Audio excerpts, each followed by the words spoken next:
नमस्कार साथियों। वैसे तो दुनिया में रहस्यमयी खबरों की कोई कमी नहीं है। पूरी दुनिया रहस्यों से भरी पड़ी है। पर कुछ ऐसे रहस्य भी हैं जिनको समझ पाना लगभग असंभव ही लगता है।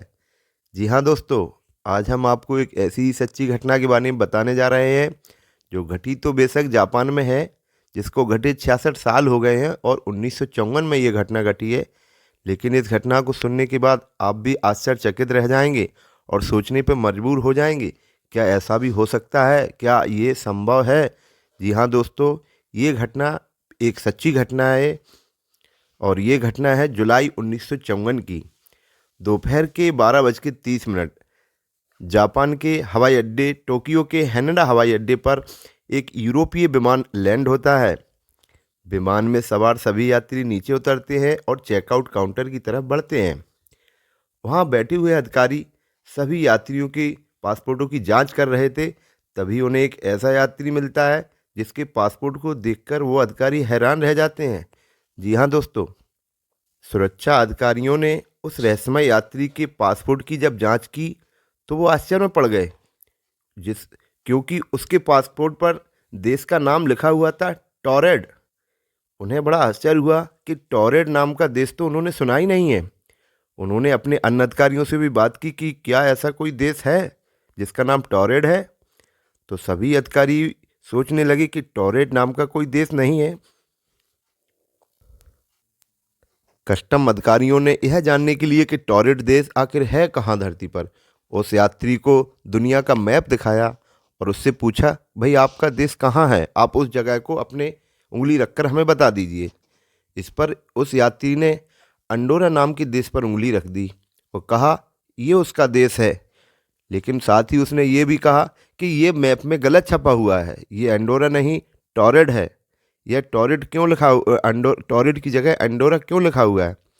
यह सुनकर अधिकारी और भी ज़्यादा हैरान हो गए कि आखिर ये शख्स खुद को एक काल्पनिक देश का क्यों बता रहा है।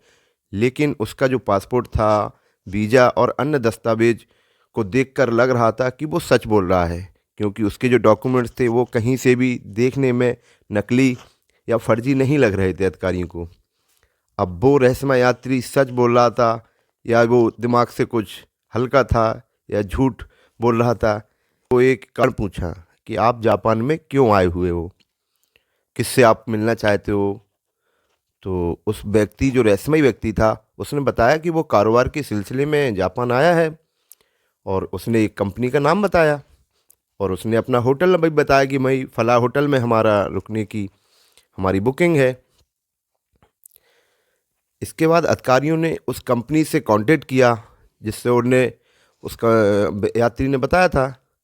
तो कंपनी ने भी ऐसे किसी व्यक्ति को पहचानने से इनकार कर दिया। और जब जांच अधिकारियों ने होटल से भी बात की तो होटल वालों ने भी बुकिंग होने से मना कर दिया। अब अधिकारियों को लगा कि ये कोई शातिर अपराधी है जो अपनी पहचान छुपा रहा है और ये किसी घटना को अंजाम देने के लिए जापान आया हुआ है। पुलिस की कड़ी निगरानी में उसे एक होटल में रखा गया। इसके बाद उसका सारा सामान भी जब्त कर लिया गया और उसे होटल के कमरे में पुलिस के निगरानी में एक होटल में रुकवा दिया गया कि उससे अगले दिन पूछताछ करेंगे और ये बड़े अधिकारी को बुलाएंगे और इसके बारे में जानकारी जुटाए दें। अब होता ये है कि अजीब घटना सुबह भी घटती है कि और जब सुबह होती है तो अधिकारी और भी आश्चर्यचकित हो जाते हैं, क्योंकि रहस्यमयी घटना फिर से घट चुकी थी। अगले दिन जब कमरे का दरवाज़ा खोला गया, पुलिस यह देखकर चौंक गई कि कमरे में तो कोई है ही नहीं, बल्कि बाहर पुलिस का पहरा था और कमरे की सभी खिड़कियों को पहले ही सील कर दिया गया था। फिर भी वो अनजान यात्री गायब हो चुका था। पुलिस और अधिकारी यह जानकर और भी ज़्यादा आश्चर्य में पड़ गए कि एयरपोर्ट पर उसका जो पासपोर्ट, वीज़ा, अन्य कागजात जब्त किए गए थे वो भी गायब हो गए थे। अब किसी को ये समझ नहीं आ रहा था कि आखिर ये कैसे हुआ। कागज़ और वीज़ा और जो पासपोर्ट, जो उसके सामान थे, वो पुलिस ने अपने पास रखे हुए थे। कमरे में केवल यात्री रुका हुआ था और जब गायब हुए तो यात्री भी गायब हो गया और उसके कागजात भी गायब हो गए, उसके सामान भी गायब हो गया। इसके बाद अधिकारी आश्चर्यचकित रह गए कि ये क्या, ये संभव है? आखिर ये कैसे हुआ? वो यात्री कौन था, कहाँ से आया था? बेशक ये घटना 66 साल पहले जापान में घटी, एक ये सच्ची घटना और सत्य घटना है, फिर भी इसकी पहेली आखिर पहेली ही है और कोई इसे आज तक सुलझा नहीं पाया है कि आखिर ये क्या हुआ, कहाँ से यात्री आया, उसका सामान कैसे गायब हो गया। हालांकि इसको लेकर कई अफवाहें भी हैं और कहानियाँ भी प्रचलित हैं। कोई कहता है कि वह रहस्यमय शख्स दूसरी दुनिया से आया था, तो कोई कहता है कि टाइम मशीन के जरिए वो गलती से यहाँ आ गया था, वो टाइम ट्रैवलर था। जब उसने देखा कि उसका राज खुलने वाला है तो वो कहीं गायब हो गया। अब यह झूठ है या सच है, ये तो कोई नहीं जानता। लेकिन इस रहस्यमय घटना पर कई किताबें भी लिखी जा चुकी हैं, जिनमें से एक बहुत ही फेमस किताब है डायरेक्टरी ऑफ पॉसिबिलिटीज। जी हाँ दोस्तों, जापान में घटी ये एक सच्ची घटना है। जो शख्स हवाई जहाज़ से आया, कस्टम अधिकारियों ने उसकी जांच की, उसका पासपोर्ट असली था, अन्य देशों की उसने यात्राएं की, उन देशों की मोहर असली थी, उसका सामान असली था। लेकिन उसने जो बताया वो सब झूठ था कि वो किसी कंपनी में काम के सिलसिले में आया था और किसी होटल में रुका हुआ था। वो सब चीज़ें फर्जी थी। इसी बात को लेकर अधिकारियों को शक हुआ, उन्होंने जांच की। हालांकि वो जांच में साबित तो नहीं हो पाया कि वो झूठ बोल रहा था या सही, क्योंकि अगली सुबह ही वो होटल से गायब हो गया। और ये भी बहुत ही आश्चर्यजनक घटना है जो दुनिया में घटी है।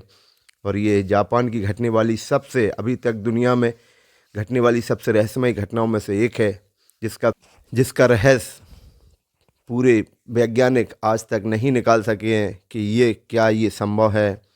जबकि उस यात्री का फ़ोटो, उसके कागज़ की फ़ोटो भी, हालांकि वैज्ञानिकों ने उस टॉरेट देश को खोजने की भी कई जहमत उठाई कि कहीं ऐसा कोई देश पहले तो नहीं रहा है नक्शे। एक रहस्यमय घटना और ऐसी ही घटनाओं को जानने के लिए हमारे चैनल को सब्सक्राइब करें, सपोर्ट करें। जय हिंद।